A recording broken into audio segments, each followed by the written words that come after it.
Este podcast é-lhe oferecido pelos 5 anos de garantia Renault. Um líder está sempre à frente do seu tempo. Em alguns casos, 5 anos. Qualidade Renault. 5 anos de garantia ou 150 mil quilómetros em toda a gama. Esta semana Pedro Mexia sente-se embargado como Fernando Seara. Ricardo Araújo Pereira declara-se em busca, tal como a polícia francesa.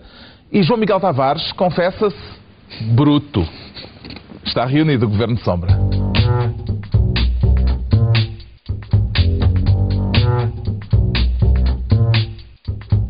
Ora viva, sejam bem-vindos no final de uma semana em que o Ministro das Finanças teve dificuldades em convencer os próprios deputados da maioria governamental e em que o Primeiro-Ministro disse aos funcionários públicos que devem encarar como uma oportunidade a possibilidade de virem a perder o emprego. Havemos de falar disso mais adiante neste Governo de Sombra, em que para já o Pedro Mexia quer ser Ministro do Colchão. A quem é que pretende fazer a cama, Pedro Mexia? Do Colchão. Depois falamos a seguir, mas não é para falar de assuntos que interessem às pessoas? Não queria puxar esse tema agora. Queria falar do colchão porque, de facto, a Teresa de Sousa, que é a mais europeísta das europeístas em Portugal e no mundo, diria eu, escreveu um artigo a dizer: na Europa não vale tudo. Mas parece que vale. Aparentemente esta semana vale tudo, inclusivamente o fim da propriedade privada. Como se mostra nesta ideia desta taxa que queriam aplicar a Chipre. Entretanto, até segunda-feira vai haver uma contraproposta, porque o Parlamento cipriota chumbou o dictate do Eurogrupo. E a sua ideia é guardar o dinheiro debaixo do colchão? Debaixo do colchão. Não é para falar dos colchões Luso-Espuma e do slogan de Alexandre O'Neill. Que é? É preciso dizê-lo? É preciso dizê-lo. Claro. Não tenho... Com colchões Luso-Espuma dá duas que parecem uma. Como é que tu és um poeta e não sabes... Mas isto não faz parte da obra poética. Não, na verdade, o meu esquema é um pouco ao contrário. Eu vou dar uma que parecem duas, porque... É lá, gabarolas. Não, espera. Porque é só um tema... Realmente arranjar uma tribuna e depois olha... Porque é só olha a caixa de mails que Pedro Mexia a encher. É lá. Porque é só um tema, mas tem duas vertentes. Que é este tema de Chipre. O que é engraçado é que de repente a Europa descobriu aquilo que as pessoas que liam os jornais em geral sabiam, nomeadamente que Chipre tinha um sistema bancário completamente sobredesenvolvido em relação à pequenez da sua economia e que 1/3 dos depositantes são oligarcas russos e que os oligarcas russos são pessoas que adquiriram a sua fortuna de formas pouco recomendáveis. Breaking news. A Europa descobriu isto esta semana. E, portanto, para arranjar o dinheiro que falta, porque o Chipre precisa de 17 milhões, o empréstimo é de 10 milhões. 1.000 milhões. Tens para uns 1.000. Desculpa, sim, 10 mil milhões. 10 mil milhões. Para arranjar o dinheiro que falta, fez esta estratégia de ir às poupanças das pessoas, primeiro... E repar mesmo aos pequenos aforradores. Exatamente. Por um lado isso, por um lado não fazendo essa... Mas essa é que é a questão mais importante, diria eu, não? Não, é as duas coisas, porque quer dizer, tu não vais, ao estares a decidir, ao estares a resolver supostamente uma coisa que corria mal no Chipre, que era o facto de ser um paraíso fiscal e de ser um paraíso fiscal dominado por pessoas não muito... mafiosos, vá. Pronto, é isso, é o termo técnico, mas ao mesmo tempo o que está aqui em causa está-se a pôr em causa um princípio que é um princípio que não é só cipriota, é europeu e até mundial. Tu estás muito inclinado para a frente. Não, o quê? Estou dinâmico. Estás muito marcelista. Bom, mas... que é o princípio da confiança nos bancos, que é uma coisa que já não havia muito. Está a espreitar. Não há condições. Já não havia... A confiança nos bancos já não era extraordinária antes deste caso. Depois deste caso, eu não sei se as pessoas querem fazer uma situação à Argentina, que é a ideia das pessoas estarem... Mas aparentemente os 17 ministros não se aperceberam do problema que isto podia representar. Pois, lá está. Todos votaram Lá está. favoravelmente e de um dia para o outro E supostamente a proposta é cipriota. Supostamente a proposta é cipriota. Isso prova duas Há dúvidas, há dúvidas. Não, foi afirmado por Vítor Gaspar e desmentido posteriormente. Isso prova duas coisas. Prova a total falta de solidariedade europeia, porque é um paísinho pequenino, porque representa 0,2... Não, eu estou a falar porque há pessoas que... Sabes que há pessoas que acreditam nisto. Sim. Responsáveis europeus, teóricos, jornalistas, intelectuais, que acreditam que nós nos amamos a 27. Também é um bom conceito. Isso no Brasil chama-se uma suruba. Suruba, exato. E aí duas já não chegava. Que nós adoramos os nossos concidadãos. Bom, e isso é... Isso, portanto... E depois resolve a questão de cima, que é a questão das contas dos russos, estando-se nas tintas para os de baixo, que são, como é que se chama isso? A população de Chipre. Guardar dinheiro debaixo do colchão, Ricardo Araújo Pereira, parece-lhe que pode ser uma boa solução, assim, à moda antiga, um regresso a velhos hábitos. Sim, parece. Aliás, eu nem sequer percebo bem a surpresa agora, porque o Eurogrupo agora quer ir buscar aos depósitos das pessoas o dinheiro. Cá era só um bocadinho antes, antes do ordenado ir para o banco, eles apanharam. No Chipre é já o ordenado está lá depositado. É no Chipre ou é em Chipre? É em Chipre, desculpem, eu disse no Chipre, que é a mesma coisa que dizer... No Portugal? No Portugal. Agora no Portugal tem-se falado muito do Chipre. Pois tem. Eu penitencio-me por ter dito no Chipre e é em Chipre. Mas isso não interfere com os depósitos. Vamos lá ver, isto parece... Há um poema que se costuma atribuir ao Brecht, erradamente. Outra vez? Não, mas é erradamente desta vez. Que é aquele que podia ser, enfim, que podíamos parafrasear aqui, que é, quando vieram buscar as reformas, eu não era reformado, por isso não disse nada. Depois vieram buscar o 13º mês, eu não era funcionário público, por isso não disse nada. Quando me vieram buscar os depósitos ao banco, já não havia ninguém para dizer nada. É mais ou menos o que o Eurogrupo está a fazer. O surpreendente aqui é, eu vi, toda a gente conhece aqueles filmes de assaltos a bancos ou a cofres, que são, por exemplo, Ocean's 11. São 11 tipos. Um é especialista em explosivos. 12 e 13. Um é especialista este é o Ocean's 27. Exatamente. Um é especialista em explosivos, outro é especialista em computadores. Estes Eurogrupo 27 é só com ministros das finanças, é uma coisa muito... Eles assaltam o banco na mesma. Eles têm a mesma especialidade. Sim, têm todas a mesma especialidade. Faltam gajas boas ainda por cima, não é? É uma quadrilha... Sim, já essa. E depois é uma quadrilha especial porque têm todas a mesma especialidade, atacam à distância, não há aquela emoção de saber se vão ser apanhados pelas câmaras de segurança. Não, está tudo às claras. Há um romance do Camilo Castelo Branco que se chama Onde está a felicidade, que se calhar é interessante sobre guardar o dinheiro, agora, sobre guardar o dinheiro em sítios... Mas é engraçado as alternativas que se põem, duas das alternativas mais insólitas, uma delas entretanto já se provou que não é possível, mas duas alternativas insólitas para resolver a questão de Chipre. Uma era ser os russos, e não apenas os russos, uma companhia russa, a Gazprom, a salvar o país. Comprar Chipre. Exato. Já agora, e a outra era a própria Igreja Ortodoxa de Chipre que estava disposta a vender o seu património. Portanto, era engraçada a ideia de um país que fosse comprado por uma igreja ou por uma empresa. Era uma forma de Estado interessante. Gazprom, se nos estás a ouvir, nós também estamos à venda. Portugal também está. Exato. Estamos disponíveis. As versões... Vocês são todos uns liga que eu queria ser fanfarrão para... não, peraí, não, atenção. Vamos agora ouvir a voz da razão. Antes disso, deixa-me só ser fanfarrão com o Eurogrupo. Ok. Eu quero dizer, eles que venham buscar os nossos depósitos. A gente já não tem lá nada, já não vou encontrar nada. As versões sobre o modo como isto nasceu e como nesta decisão do Eurogrupo se tomou, nesta reunião do Eurogrupo se tomou a decisão de ir às contas bancárias, são versões desencontradas. É relevante tentar perceber de onde é que partiu a iniciativa? Quem é que puxou o gatilho? Pode ser porque correu mal, mas quer dizer, o mais relevante neste caso é tentar perceber qual é que é a especificidade de cada país. E nesse aspecto, eu, da mesma maneira que sou gourmet da austeridade, também temos que ser gourmet da falência dos países. E o Chipre tem uma característica muito própria. Atenção, eu vou concordar na base com aquilo que vocês estão a dizer, não se assustem. Ou seja, eu acho que ir buscar o dinheiro aos depositantes com menos de 100 mil euros é um princípio, é uma regra de ouro, por todas as razões e mais alguma, convém não ser quebrada. Agora, nós temos... Então é isso, obrigado, Gabriel. Mas acima de 100 mil euros, eu não partilho contigo. E acho que isso, nada contra. Aliás, como nada contra os bancos falirem, em certa medida. Mas qual é o princípio? O princípio é... Não, espera.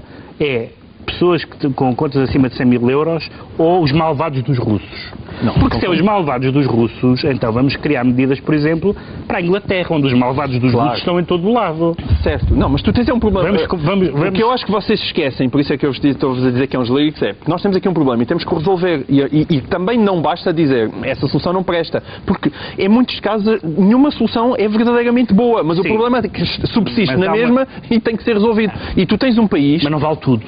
Não vale tudo, com certeza. Tudo. E por isso eu também estou... Mas espera aí, por isso eu também estou a dizer que acho erradíssimo ir buscar os depósitos de pessoas abaixo de 100 mil euros. Acho que é uma regra de ouro e é perigosíssimo fazer isso. Daqui a nada há uma corrida aos bancos em Chipre e em Lisboa. Agora, de facto, tu tens um sistema bancário que tem 8 vezes o PIB do país. Ainda por cima, porque houve vários comentadores, não só comentadores, responsáveis políticos, inclusive em Portugal, que fizeram declarações que não foram tão tranquilizadoras quanto isso. Não foram. Eu concordo contigo, mas é só para as pessoas perceberem o que é que também está em causa. Ou seja, qual é o problema de Chipre? O problema de Chipre é que se quiser fazer uma sangria do contribuinte, como acontecia na Idade Média e no Portugal de 2013, por muito sangue que se tire do contribuinte, ele todo espremido não dá.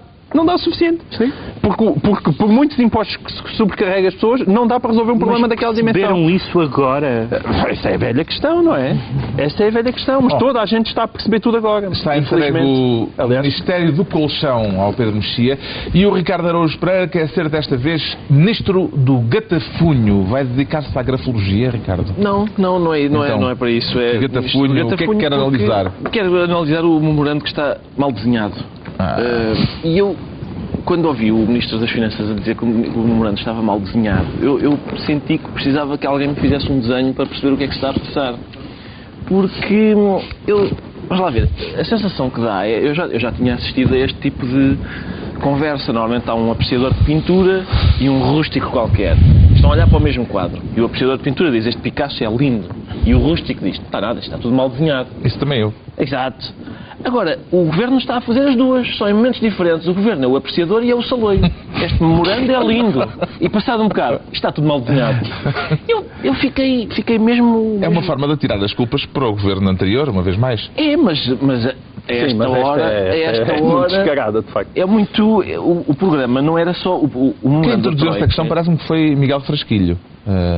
Sim, mas depois o Ministro das Finanças disse... Repegou. Sim, disse com todas as Mas a palavra do desenhado é de Frasquilho. Mas o Ministro das Finanças também disse desenhado. Passou com a caneta por cima. Falou em desenho.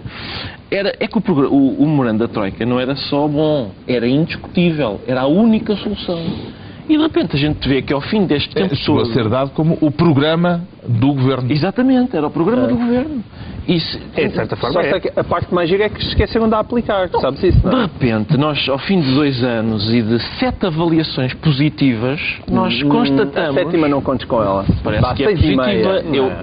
Eu vinha a caminho do estúdio a ouvir Pedro Passos Coelho a dizer que tinha sido uma avaliação muito positiva. Sim, é positiva para não chumbar logo o aluno, mas levou uma reprimenda para o papá. Mas está bem, mas acho que estivemos a cumprir, fomos muito bons alunos a cumprir um programa que estava mal desenhado. Não foi. É um bocadinho inquietante. Um bocadinho inquietante isso. Entretanto, soube-se que José Sócrates vai voltar à televisão. Porquê que estás a olhar para mim, Carlos? Porque a pergunta é para o João Miguel. É um regresso oportuno ou é um regresso oportunista? Pode ser as duas coisas ao mesmo tempo? Pode, claro. É as duas coisas ao mesmo tempo? Acho que sim. Atenção, todas as pessoas sabem do meu amor por José Sócrates, que aliás andou a ser efetivamente debatido em tribunal e tudo. Agora, há uma coisa que eu privilegio, que se chama tem 3 palavras: liberdade de expressão. O senhor tem todo o direito de vir falar. Poderia-se levantar uma quem levanta a questão de Não é, ser não é a liberdade, serviço público de não é a televisão. liberdade Não, há está em gente que acha causa. que ele não tem legitimidade para falar porque nos meteu no sítio onde nós estamos. Eu espero que as pessoas tenham Eu inteligência. também acho isso, mas isso não é liberdade, não tem nada a ver com a liberdade Eu de acho que expressão. as pessoas Isto é tenham como inteligência desculpa lá. suficiente para ouvir e saberem que aquela foi a pessoa que nos meteu, que nos trouxe a última análise até aqui. Vamos ao Agora, Miguel, isto é tanto um caso de liberdade de expressão como tinha sido coartada a liberdade de expressão de Miguel Relvas pelos grandoleiros. Quer dizer, ele tem outros canais, sim, tem outros Não, canais. mas tem outros canais. Não, ele tem outros canais. Mas eu teria um problema, eu poderia ter um problema e provavelmente gostaria se eu fosse remunerado. No sentido de eu achar que o dinheiro dos meus impostos vai servir para pagar jantares a José Sócrates. Isso aí eu teria um problema Mas não genuíno. custa vê-lo a trabalhar de borla, João Miguel. Não, nada. Aliás, ele continua. Ele estuda de borla, ele trabalha de borla, ele faz tudo de borla. O dinheiro na vida dele chove. Qual das provavelmente. petições, vamos lá saber, qual das petições é que tu assinaste? Eu assinava a do Tomo nas tintas. Essa não existe. Pois Podemos não, criar é por isso. essa. Há uma a favor e outra contra. Não, eu tomo nas tintas. Porque Tomo há nas uma tintas, ou seja, Há uma que tem uma formação muito se ele não é remunerado... Queremos o senhor José Sócrates da televisão. Se não é assim, tem um nome muito preciso. É o senhor José Sócrates. é Porque é com respeitosa. Se ele fosse pago pelo dinheiro dos meus impostos, teria aí uma objeção, achava que é preciso muita lata. Se ele vem a trabalhar à borla, para a RTP, uma salva de palmas para a RTP por se ter lembrado daquilo. Ainda não de há resto, uma- mostra... Agora, eu acho que... Ainda não há uma as minhas petição opiniões sobre para a mim. RTP também são conhecidas. Não há Tal uma petição petição para mim de ainda. Tomo nas tintas. Não, é que não é exatamente Não, essa. não. Porque eu sou contra, eu acho mal. Mas quero ver. É como um acidente. Eu acho mal que exista. Mas, se esbarrarem à minha frente, eu gosto de ficar a ver a chapa batida e... Agora, teorias da conspiração, porque há as teorias da conspiração. A dizer, foi Miguel Relvas para manipular isso. É capaz de ter sido. Porque é uma ideia tão parva que pode ter sido Miguel Relvas. Porque alguém achar, muito arriscado, alguém é muito achar que arriscado. José Sócrates na televisão vai lixar o António José Seguro Isso e vai. facilitar... Isso pode até ir. Isso Mas vai. facilitar sobretudo a vida a Pedro Passos Coelho, estão a brincar. Mas- o senhor vem, evidentemente, a mostrar que ele é o Isto maior um e embaraço corrigir, maior, Pedro tentar Mexia, reescrever o para a passado. direção do PS ou para o Governo? Bem, de imediato é um certo embaraço para o PS, porque nós sabemos que, que o PS tem uma facção que é ainda viúva de José Sócrates e que tem grande presença na bancada parlamentar e, portanto, desse ponto de vista, quer dizer, e depois, independentemente do que se ache sobre as responsabilidades políticas de José Sócrates, comparar José Sócrates ou comparar António José Seguro com José Sócrates em termos de capacidade política é trágico para António José Seguro e, portanto, desse ponto de vista é mau. Agora, evidentemente que o José Sócrates vai ser também não vai dizer coisas simpáticas sobre o governo e, portanto, se essa é a intenção, se a intenção é a tese conspirativa de que o Pacheco Pereira e outras pessoas subscrevem, de que o PSD, que o governo é que foi Quer desviar buscar atenções. isso para criar um problema adicional ao PS, eu acho que isso não vai acontecer assim. Agora, é preciso lata. É preciso lata. Quer dizer, Mas lata nunca faltou José Sócrates. já é muito duvidoso o sistema que nós temos de políticos no ativo ou no Sim, essa é a questão, talvez, que também semi-ativo interesse serem comentadores. debater. Agora, José Sócrates vai agora semanalmente dizer realmente o estado em que está o país. Ele vai dizer isso. Eu não concordo nada com isso. Acho um problema didático até. Porque o jornalista pode dizer, engenheiro José Sócrates, descobri-se aqui um novo buraco. E ele, deixa ver aqui no meu arquivo. Sim, isso foi uma PPP que eu assinei em 2008. É isso. Um homem que verdadeiramente pode explicar coisas. Eu Porque foi ele que as fez. Exato. Pronto, Eu digo desse sinceramente, Mas sabes Desse que no ponto meio de vista disto é bom. tudo ainda eu acho que há secretamente uma espécie de medo do povo e da inteligência do povo, porque ai meu Deus, o povo vai voltar a ouvir aquele senhor na televisão e qualquer dia ele está outra vez no governo ou na presidência da República. Mas eu concordo contigo. Eu acho sempre que o povo é bastante mais inteligente que aquilo que Aliás, fazem crer. para mim não era só um programa deste, não era só este, era às segundas-feiras José Sócrates, às terças Durão Barroso, Além de José às quartas Sócrates, António Guterres. Santana Lopes, às quintas Não. Guterres. Mas além do Até anúncio o do Marquês de regresso de Pombal. José Sócrates à Até o Marquês de televisão, Pombal vinha toda a gente explicar coisas. Eu acho que isso era ótimo. esta semana também voltou à televisão Jorge Coelho. Também voltou, digamos, a ter uma tribuna em permanência. em grande forma. Ainda a sacudir a terra, lá vem ele. Das obras. E não deixa de ser engraçado que na semana em que reaparece no José Sócrates e Jorge Coelho, o António José Seguro arma-se em homenzinho e apresenta uma moção de censura. Ora, Finalmente. vai haver uma moção de censura. Eu estava a dizer que ele tinha plantado um pinheiro. Eu vi o Armácio Homenzinho plantar um pinheiro. Plantou um pinheiro? Plantou. E deu Não umas vi essa. grandes mocadas nos paus lá. E ele disse, isto é um no desemprego. E pumba, deu uma mocada no pau. sempre Isto o essencial. foi muito bom. Mas essa moção de censura pode ter algum efeito menos prático? interessante que o Mas pinheiro. calma aí, para já foi o António José Seguro convocou uma comissão política extraordinária, não uma extraordinária comissão política, porque é a comissão Não política tem. do PS e ele não tem. Agora, decidiram uma moção de censura, mas não se sabe ainda para quando, não é? Não, isso não. Agora tem que Porque- tramitar. Tem de tramitar, claro. Isso ainda vai levar o seu tempo. É que nós tivemos, por exemplo, esta semana discutiu-se no Parlamento Sim. uma resolução do PCP. E o PS foi veementemente contra. Contra, porque Veementemente. disse isto é uma moção de censura envergonhada e nós votaremos sempre contra. Eles tinham-se abstido na moção de censura desavergonhada que o PC e o Bloco tinham Sim, apresentado. mas olha que aí o PS se calhar tem algumas razões. Achas que tem? É porque o PCP É que já não isto- podia apresentar uma nova moção. Do ponto de Eu vista acho- E portanto encontrou da aquela aldrabice. tramitação. Não, aquilo foi Se é uma verdade. chique espertice Do ponto de vista parlamentar. regimental, Consciência tinha disso. razão. Era uma questão regimental, vá. Se é verdade que aquilo é uma moção de censura envergonhada, como define o PS, isso é a cara do PS. Isto é da mesma Abstenção categoria da abstenção violenta, violenta. abstenção violenta, exato. Quem faz a abstenção violenta? E agora é uma moção de certeza que censura, mas não sei como. É uma Não sei moção quando. de censura envergonhada. Pois, não Agora sei. é- Vamos lá ver. não sei quando. Está atribuído ao Ricardo Araújo Pereira o Ministério do Gatafunho, enquanto o João Miguel Tavares pretende ser Ministro do Pacto. Que pacto é que pretende promover, João Miguel Tavares? O velho Pacto Bloco de regime. Central, o pacto de regime, porque eu acho que nós estamos numa altura e houve aí um tempo de semi-esperança em que as pessoas achavam que isto ia correr melhor. Agora estamos outra vez naquela... Quando? No início do ano, com Ah. acesso aos mercados e se calhar não, afinal isto está tudo muito foi uma- ligado outra vez. isso foi uma semana, Não foi. demorou muito, é verdade, não demorou muito. Nós até festejámos isso aqui. Fechamos. Mas não demorou Esse muito. plural é duvidoso. Mas agora, ok, Eu e ele, fui nós eu dois. e o Pedro. Foi possibilidade. Nós há Atenção, mas divertimos-nos muito Nós há nesta um ano e semana. Só durou meio. uma Há um ano e meio Já não que o não- Ricardo está aqui distraído Não, ele não nos ouve. Aliás, esse é o mal dele. não põe em causa o plural. Estava a apontar coisas. Depois estavas a apontar. O João Miguel estava a não dizer me que queres celebramos ouvir, não é? aqui O a Ricardo regresso aos Araújo Pereira não me quer mercados. ouvir. Celebrámos. Então não celebrámos. Eu celebrei com muita ironia, mas celebrei. Pronto. E o que é que E o se passa? pacto- O que é que há aqui de novo? O que há de novo é... O pacto foi proposto pelo Governador do Banco de Portugal. Mas esse é tudo o que interessa aqui, é a notícia. Quer dizer, Carlos Costa, que é o Governador do Banco de Portugal, ter chegado ao pé do microfone e ter dito que, senhores, Entendam-se. entendam-se, porque isto, mesmo que acabe agora, o apoio e o memorando e tal, nós não vamos sair daqui. Ao mesmo tempo, Daniel Se vocês não Bessa se também entenderem. disse, ex-ministro das Finanças, que já está apenas por uma questão de meses ou semanas o anúncio da bancarrota em Portugal. Não, com certeza, quer dizer, e lá está, esta sétima avaliação que ele acha que foi positiva, que não foi coisa nenhuma... Não sou eu, foi o Primeiro-Ministro. Sim, mas tu não acreditas no que o Primeiro-Ministro diz, ou acreditas? Quem é que eu vou acreditar mais? Ou seja, que é, sim, foi positiva, mas por simples não, o dinheiro não vem já. Ou seja, a Troika chegou a um ponto que diz, senhores, vocês já espremeram o que haviam espremer em termos de país, mas onde é que estão as reformas do país? Onde é que estão as reformas do país que estavam no memorando? Não estão. Não estão, porque mais uma vez o PSD andou a empurrar com a barriga. Agora, alguém com o peso do Governador do Banco de Portugal vir dizer isto significa que é mesmo o fim da linha. E se isto agora começa tudo a acumular com tribunais constitucionais e tudo isso... O Bloco Central não vamos parece-lhe sair dali. uma boa ideia, Ricardo Araújo Pereira. Nunca foi experimentado, aliás. Não, é isso. Repare, Mas não é uma boa ideia, é uma ideia inevitável, Lá que é está. pior do que uma boa ideia. É inevitável. É que isso era o que se dizia do memorando da Troika, afinal foi mal desenhado. Eu acho que este Bloco Central pode ser mal tudo mal desenhado. aplicado. Tá? Sim. Mal desenhado.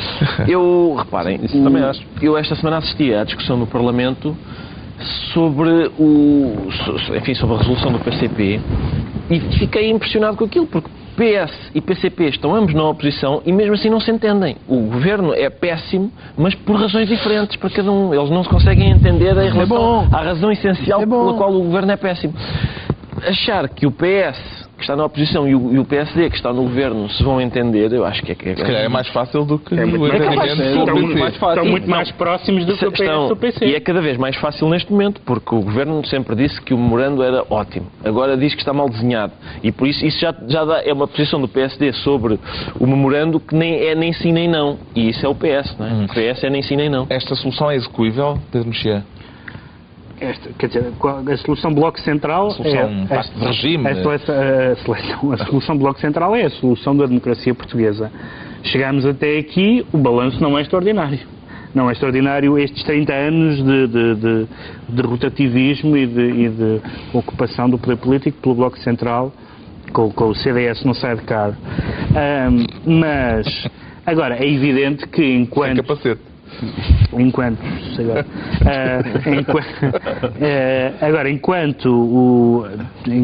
estes partidos, enquanto não acontecer uma coisa como aconteceu na Grécia, e estes partidos representarem perto de 2/3 do eleitorado ou mais de 2/3 do eleitorado, esses são os partidos que contam e, portanto, enquanto for isso, não há maneira de se resolver a situação do país sem a presença desses dois partidos nas grandes soluções. Mas, como já aqui falámos muitas vezes, isso implicava que tivesse havido uma boa fé da parte do Governo perante o PS, que não houve. Portanto, o PSD alienou completamente a possibilidade do PS colaborar com o PSD. Aí estamos nisto. O João Miguel Tavares fica assim ministro do Pacto. Daqui a pouco a ideia do Governo de se ver livre de 20 mil funcionários públicos. Antes o Pedro Mexia confessa-se embargado. Normalmente fica-se com a voz embargada quando se está particularmente comovido por qualquer razão. É o caso? Não, eu comovido não estou de certa forma aliviado, mas também preocupado, porque eu trouxe aqui há umas semanas o tema da Revolução Branca, que é um movimento que quer fazer com que o entendimento da limitação de mandatos autárquicos diga respeito a qualquer autarquia e não apenas à mesma autarquia, essa velha polémica. E como, infelizmente, o legislador e as pessoas que estiveram ligadas à feitura dessa lei são ambíguas ou omissas ou confusas, como o Parlamento não quer tomar posição sobre o assunto, como o Presidente lá encontrou uma questão do de e do da, mas também não tira grandes conclusões disso, teve infelizmente que ir para os tribunais. E esta semana o Tribunal Civil de Lisboa disse que Fernando Seara não se pode candidatar. Não se pode candidatar, argumentando com a questão do de e do da, não é? Porque que diz respeito ao Presidente da Câmara e não ao Presidente daquela Câmara, e argumentando esta decisão em primeira instância... E argumentando com o princípio constitucional da renovação dos cargos públicos. Esta decisão vai impedir o que quer que seja? Não, pode haver 44 recursos, é possível, como diz Altino Moraes, vai haver recursos, vai tudo acabar no Constitucional, aliás, vai tudo acabar no Constitucional, em Portugal não há nada que não acabe no Constitucional, mas devia ter acabado num outro órgão de soberania, que era a Assembleia da República. Há uns tempos nós falámos aqui de Macário Correia, que pediu ao Tribunal Constitucional uma aclaração de uma sentença claríssima. Claríssima. O Tribunal Constitucional disse, não há nada a aclarar, já está claro. Mas quando há uma lei obscura, como é esta lei, o Parlamento devia ter-se pronunciado a tempo, evitar este imbróglio de estarem as candidaturas suspensas só a Lisboa e ao Porto. É só Lisboa e o Porto. Sim. E mais 6, e mais 7. Mas são só as duas principais cidades do país que estão suspensas disto. Vamos estar a decidir quem são os candidatos em tribunal, com a possibilidade de haver, já houve, aliás, sentenças contraditórias, já houve duas que não foi dado provimento, duas decisões de tribunais. E, portanto, é uma atrapalhada absurda em que a Assembleia da República... E a Assembleia da República não está numa posição porquê? Porque os partidos ou têm um entendimento A ou um entendimento B de acordo com o que lhes dá interesse em relação aos seus interesses autárquicos. E há a posição mais extraordinária de todas, que é a posição do PS, que foi a posição de... Isto não nos diz respeito. A posição oficial do PS foi... pois. É com eles. É com eles. Que é um sentido de Estado notável. Eu não sei se essa é a posição mais extraordinária de todas, porque o CDS acha uma coisa em Lisboa e outra no Porto. É verdade. Mas isso faz parte do ADN do CDS. Isto vai ficar resolvido em tempo útil, João Miguel Tavares? Eu acho, sabes que eu acho cada vez mais que Portugal tem a lei de Murphy como programa político. É isso, tudo o que pode correr mal, corre sempre mal. E os políticos todos se põem em jeito. Será que nós precisávamos disto? Qual é a justificação? Percebem? É que parecem dodós, sem asas, não sabem voar e continuam a andar na direção do abismo. É isto a política portuguesa. E nós assistimos a quatro... Pode-se chegar à situação extrema de estarmos na noite das eleições sem saber... Ou então já com presidentes da Câmara eleita. Não, tem que haver listas entregues até ao verão. As listas têm que estar... Mas as listas não é impeditivo tu ficas à espera que os tribunais decidam para construir as listas. O Tribunal Constitucional não costuma ser rápido não costuma. Pois não, até outras coisas mais... Sobre assuntos candentes. Tu podes correr o risco, já tens alguém lá na presidência da Câmara, o Luís Filipe Menezes já está na presidência da Câmara e depois o Constitucional diz, não, afinal já não pode estar. E depois inicia-se outra vez de... É deprimente, não há outra palavra para isso. Os pareceres jurídicos apresentados por Luís Filipe Menezes foram pagos pela Câmara de Gaia. Também tem sua graça. Mas isso eu acho compreensível. Eu conheço muita gente em Gaia e vários me dizem que Gaia está disposta a pagar para Luís Filipe Menezes ser candidato ao Porto. Falam-me nisso muitas vezes. Agora, Miguel Relvas disse que ia votar em Fernando Seara para Lisboa. E, portanto, eu duvido que o Tribunal Constitucional mande mais do que Miguel Relvas. É evidente que Seara se vai candidatar. Acho isto acho muito bem feito. É bem feita para aqueles dicionários. Também para os dicionários, mas sobretudo para os dinossauros autárquicos. Toma, Moraes e o Waze. Para pensar nele, não é? Sim. Os dinossauros autárquicos que queriam eternizar-se nos cargos autárquicos agora vão eternizar-se nos tribunais e acaba por ser um castigo apropriado. Só que isso demora mais. Pois, demora um pouco mais. Demora mais que as autarquias. Pronto, está explicado o embargo do Pedro Mexia. Agora vamos perceber porque é que o João Miguel Tavares se diz bruto. Isso é mesmo para levar à letra? E vale a pena explicar? Já está auto-justificado pelos vistos. Pronto, passamos ao próximo tema. Não, vamos... É por causa do Nuno Santos e agora deste despedimento. O chamado folhetim dos brutos que deu em despedimento de Nuno Santos. Mas é outra vez este cheirinho. Nesta casa já foi sentida, na TV já foi sentida por alturas do anterior governo Sócrates e agora é este cheirinho de que sai da RTP.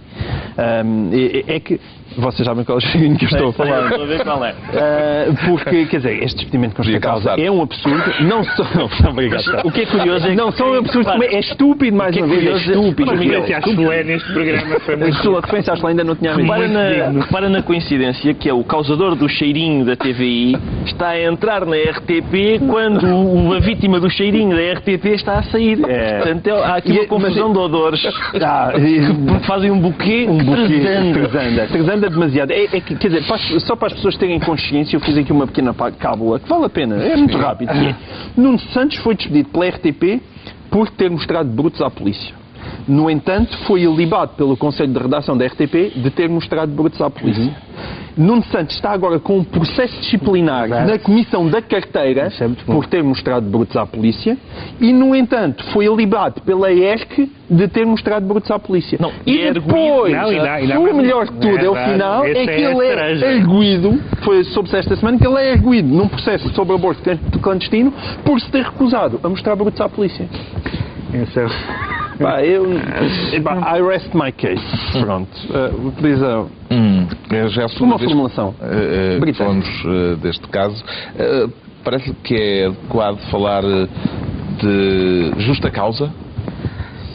Justa causa. O Nuno Santos falou numa comissão parlamentar, deu um depoimento na comissão parlamentar e disse aquilo que pensava que tinha acontecido. Supõe-se que numa comissão parlamentar as pessoas têm não apenas um compromisso com a verdade, enfim, pronto, supostamente, como podem falar sem terem sanções. Agora, é evidente que depois de Nuno Santos ter dito o que disse, o ambiente na RTP era forçoso que ficasse de cortar à faca. Mas a RTP aperfeiçoou ao longo de décadas um esquema maravilhoso que é pôr as pessoas numa prateleira, estar lá, não se sabe a situação. A diferença neste caso é essa. É que era isso que eu esperava que acontecesse, que ele desaparecesse algures. Sumisse lá atrás numa estante. Uma indenização? Que é o que acontece na RTP. Todos nós de repente achamos que houve pessoas que já não estão na RTP e depois descobrimos que ainda lá estão, só que estão numa sala com um papel e um lápis e sem funções. E pronto, eu achava que isso ia acontecer com o Nuno Santos. O despedimento sem indenização, sem nada, é um ato de uma hostilidade que é uma resposta à hostilidade com que Nuno Santos disse no Parlamento que se tratava de um caso político, será? Não, com certeza. Claro. E que obviamente vai correr mal a RTP. E portanto a RTP dá-lhe razão. Exato. E adivinha quem vai pagar a indenização a Nuno Santos na altura em que, obviamente, os tribunais chumbarem aquilo? Vai ser Alberto da Ponte? Vai ser? Não. Isto é um caso outra vez. Conflito laboral normal ou é mais do que isso? É uma coisa que tem contornos mais vastos por se tratar da RTP? Não parece um conflito laboral normal. Eu já tive alguns conflitos laborais e nunca fui à Comissão Parlamentar de Inquérito. Mas, enfim, eu acho que o João Miguel fez um resumo magnífico da... Obrigado, Ricardo, estou comovido. Da relação de Nuno Santos com a RTP. Eu já disse aqui que, em relação a Nuno Santos, tenho uma declaração de interesse a fazer, que é o facto de eu o conhecer e ter muito boa impressão dele. Também tens que dizer isso quando falares de Rui Moreira. Está bem, eu vou fazer. O que aconteceu é que Nuno Santos contratou-me 2 vezes, uma na RTP e outra na SIC. Isso é abonatório? E Deus não dorme. Não, Deus não dorme. Ele tinha que ser castigado por isso. E pelos vistos Muito bem. É este calvário que ele tem que passar. Já sabemos então porque é que o João Miguel Tavares declara bruto esta semana e vamos ficar a saber porque é que o Ricardo Araújo Pereira diz que está em busca de quê exatamente, Ricardo? Em busca de coisas que aparentemente existem em casa de Christine Lagarde. Sim, porque aparentemente enquanto era Ministra das Finanças e da Economia, acho que ela acumulava as 2 pastas. O que em Portugal também é fácil, porque o da Economia não faz nada, por isso basicamente é estar sossegado. Quer falar das buscas da polícia francesa? A casa da Christine Lagarde, que é a atual diretora-geral do FMI, acho que é atual diretora-geral do FMI, e sobretudo para falar desse azar, que é enfim, que costuma tocar aos diretores-gerais do FMI, porque o anterior, também francês, Dominique Strauss-Kahn, também teve problemas com a polícia. A questão essencial é esta. Aqui um padrão, acha que os franceses estão a despachar para Nova Iorque casos difíceis? Talvez, sim, mas é um padrão que, infelizmente, para nós, tem, apesar de tudo, algumas diferenças, sendo apesar de tudo, um padrão, que é, eles estão à procura de coisas em casa da Christine Lagarde, coisas que têm a ver com uns dinheiros mal explicados que Bernard Tapie, também uma personalidade... Grande figura. Sim. Terá recebido por autorização de Christine Lagarde e por ordem de Nicolas Sarkozy, porque, entretanto, Tapie tornou-se apoiante de Sarkozy. A questão é, o Dominique Strauss-Kahn era, como a musa de Marco Paulo, um louco na cama. Esta senhora Christine Lagarde é uma lady na cama, até prova em contrário, tem sido uma lady, mas é Galdéria nas contas, que é a pior mistura que pode haver. O contrário é de facto muito melhor. Sobre o Strauss-Kahn não havia grandes acusações sobre badalhoquice nas contas. É um porco em privado, como diz lá uma senhora francesa. Acho que é um porco. Elogiando. Mas um porco elogiando-lhe a porcaria. Diz que é uma badalhoquice de luxo, aparentemente. Mas nas contas era... Ponto celeste é a expressão. Sim. Nas contas acho que era rigoroso, não havia razão nenhuma para duvidar. Esta senhora, ao contrário, o que é a pior mistura caso, que há. Pedro Mexia? Bem, eu acho que quem é que não se pode rir? Não se pode rir Dominique Strauss-Kahn, que também já teve um caso que já foi falado, de natureza diferente. Quem é que não se pode rir? Nicolas Sarkozy, que esta semana também foi acusado. Exato. Quem é que não se pode rir? O ministro de François Hollande, que se teve que se meter esta semana, e o próprio François Hollande, que ia moralizar a polícia portuguesa. Processam alguém, há alguém que não saia processado depois de sair do respectivo cargo? Eu acho que os franceses correm-nos a todos, é impressionante. Portanto, a moralidade pública em França está a passar um momento de grande elevação. Isto põe de alguma forma em causa a credibilidade do FMI?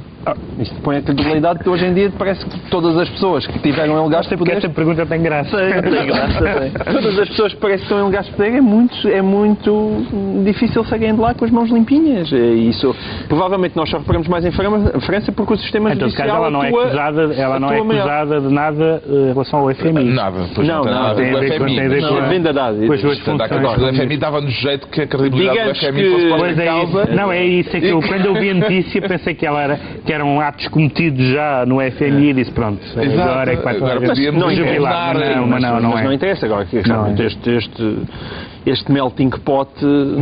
Vamos ver que efeitos poderá isto ter em Paris e em Nova Iorque.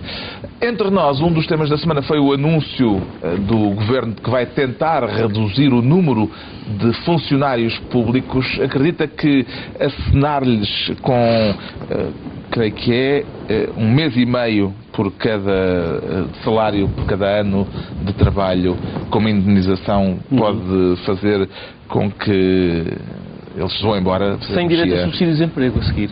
sem direito a subsídio de desemprego. E começando pelos assistentes operacionais e os assistentes técnicos, portanto, começando por baixo, como eu for. Bom, Isto poderá ser um bom isco para as pessoas abdicarem deixa-me de posto de trabalho?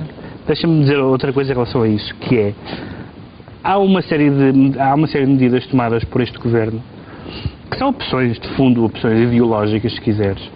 E há uma opção ideológica de fundo que este Governo, ou melhor, não é que este Governo, vou reformular, há uma opção ideológica de fundo que é saber ou não se a nossa função pública é grande demais, se o nosso Estado é grande demais. E há pessoas que acham que sim. A doutrina divide-se. E eu acho que sim. Pronto. Uma opinião tem a ver com a Constituição do Estado, etc.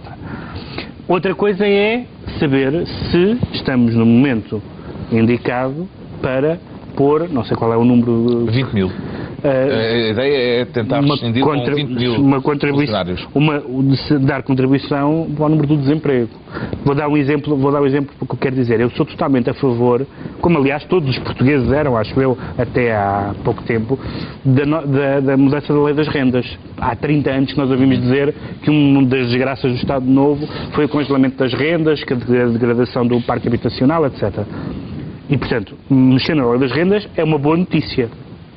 Mexer na lei das rendas no momento em que as pessoas deixam provavelmente de ter dinheiro para pagar a renda não é necessariamente uma boa notícia. Portanto, há coisas que são boas no fundo, mas não são necessariamente boas no timing. A ideia da tempestade perfeita em que... Estás a descobrir agora que só se chamam os bombeiros quando a casa já está a arder. Não, mas...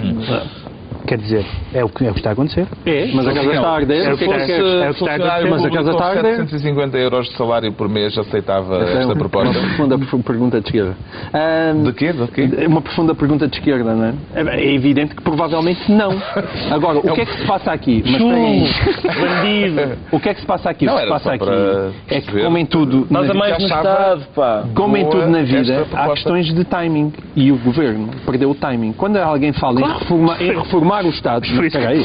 Mas perdeu o timing. Mas foi isso que eu disse, Miguel. Quando alguém fala em reformar o Estado, isso não significa andar a cortar nos popós dos políticos. Isso não chega. Bom. É preciso cortar nos popós dos políticos, mas reformar o Estado significa despedir efetivamente funcionários públicos. Não há outra maneira. A escolha ainda vai para Bruxelas em classe económica. Não sei, mas isso aí acho muito bem que ele vá. Agora, as pessoas precisam de saber o que é que significa reformar o Estado. Significa despedir funcionários públicos. E significa despedir funcionários públicos e não andar a esmifrar toda a população portuguesa com impostos. A questão é possível constitucionalmente? Provavelmente não. Com rescisões amigáveis vai-se lá? Não acredito.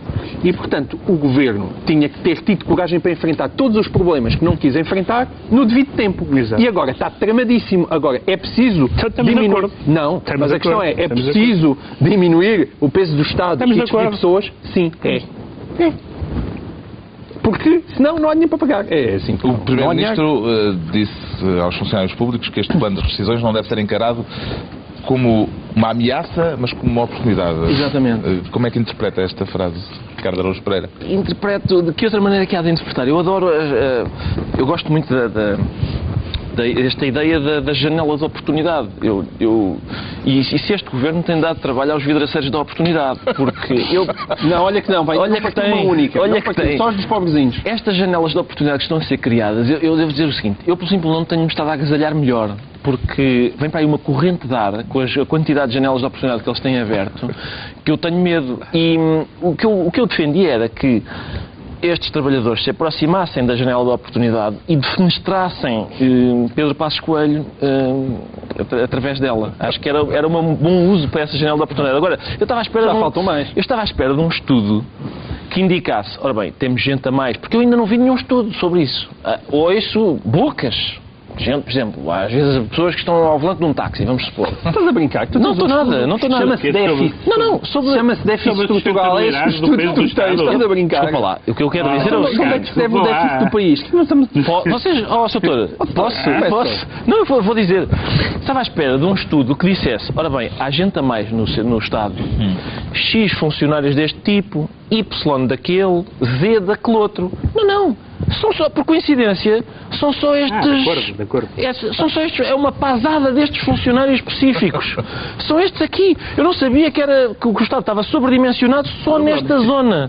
Só nesta zona. Mas sabes que o Estado tem falta de quadros superiores, e os quais são pagos abaixo daquilo que é pago no setor privado, e tem os quadros inferiores, esses sim são pagos muito acima do que é pago no setor privado. João Miguel, surpreendeu-me imenso que estes pequenos operacionais fossem justamente o sítio em que o Estado estava a ser valorizado. Esta janela a oportunidade para passarmos aos decretos, e o João Miguel Tavares decreta uma revolução no Sporting. Sim, uma revolução no Sporting. Já que não se consegue revolucionar o país, revoluciona-se o Sporting. E eu acho que não vai ser uma revolução ainda que o Sporting não queira. O resultado das eleições só se vai saber ainda não sabemos nesta altura, mas... Só se vai saber segunda-feira. Ganha quem ganha. Sobretudo o Coceiro, que é quem ia à frente nas sondagens, já admitiu... O teu Coceiro. Já admitiu que o Sporting precisa de perder a maioria, no sentido em que vai entrar um investidor e vai passar a ter o controle do clube. E isso vai ser uma revolução no desporto em Portugal. Árabe, ele ainda tentou dizer, não, ainda não há ninguém, mas admite que isso venha a acontecer. Isso é evidente, o que quer dizer é, isso vai acontecer. E, portanto, o Sporting, nesse aspecto, quer queira, quer não, coitado, vai encabeçar uma revolução no futebol nacional. O Ricardo Araújo Pereira decreta um nobre em cada autarquia. Exato. Não é uma alusão monárquica? Não, é um Fernando Nobre em cada autarquia. Eu tenho uma declaração de interesse a fazer neste... Também? Sim, eu não... Tá bom. A declaração de interesse é, eu não conheço de parte nenhuma Rui Moreira. Nunca me foi apresentado, que era uma coisa que o Pinto da Costa dizia sobre Vale Azevedo. Enfim, sendo as diferenças... Estás a comparar com o Pinto da Costa? Nem a comparar a Rui Moreira com o Vale Azevedo, nem uma coisa nem outra. Mas assisti ao lançamento da candidatura de Rui Moreira no Porto. Rui Moreira, que era apoiante de Fernando Nobre, não por acaso, e estes movimentos de cidadãos... eu acho que nós não podemos dizer, como as outras candidaturas partidárias são más, o movimento de cidadãos é excelente. Não necessariamente. Eu tenho uma admiração enorme por Rui Moreira, sobretudo por causa de uma injustiça que é meramente cronológica, que é o facto da gente falarem lá para Alice e não em Rui Moreira, apenas porque lá para Alice nasce primeiro. Isso é uma injustiça gravíssima. Eu vi... Então, em vez de lá para Aliçadas, devia-se falar de Rui Moreiradas. Sim, Rui Moreiradas. E aconteceram várias Rui Moreiradas. Também quero falar aqui de pessoas com quem tive casos nos jornais. Jornais com quem tive polémicas nos jornais. É essa a lógica. Não é nada. Vamos aproveitar o programa para ajustar contas antigas. Mas eu tenho culpa. Que tu estás a fazer, Ricardo. Mas eu tenho... Pedro, eu não tenho culpa nenhuma aqui. Para já... Não tens nada a dizer sobre Miguel Sousa Tavares a seguir? Não, estás a ver. Nem sobre Luís Filipe Menezes. Não tenho nada. Agora, repara, o que é curioso aqui é estes movimentos cívicos normalmente são movimentos de ideias, não é? E menos de pessoas. Normalmente os partidos é que é a pessoa e tal. Normalmente os movimentos cívicos têm nome de género pelo Porto para a frente. O movimento Rui Moreira é um movimento que é encabeçado por Rui Moreira, e Rui Moreira, na apresentação do movimento, disse que, e eu não tenho culpa disto, Pedro, desculpa lá, mas eu não tenho culpa. Rui Moreira disse o que queria para o Porto. Rui Moreira disse que quer que o Porto seja, e isto é bastante disruptivo, quer que o Porto seja o Porto. E pronto, isto é um resumo. É um resumo. Mas foi isto. O Porto deve ser, pausa dramática, o Porto. E não Gaia. Eu estava... Não. E não Lisboa, nem Guimarães. Não. Mesmo a Caldas da Rainha, ele acha que o Porto... Se calhar há isso bem entendidos. O Porto não deve ser Caldas da Rainha. Muito bem. Decreto do Pedro Mexia. Pinguins. Porque... Chegámos ao pau. Pinguins ou panguãs? Há desmentidos que são tão letais como as próprias acusações. E a Carla Bruni veio desmentir que tenha escrito uma canção sobre François Hollande, como correu na imprensa francesa. Simplesmente a canção chama-se O Pinguim. que era o nome que os apoiantes de Sarkozy davam a Hollande, e ela veio dizer, não, a canção chamada O Pinguim não é sobre o Presidente da República. Que é bastante achincalhante. E a canção, que eu vou só ler uma estrofe. Mas não vais cantar? Não vou cantar. Nem feio nem bonito, o pinguim.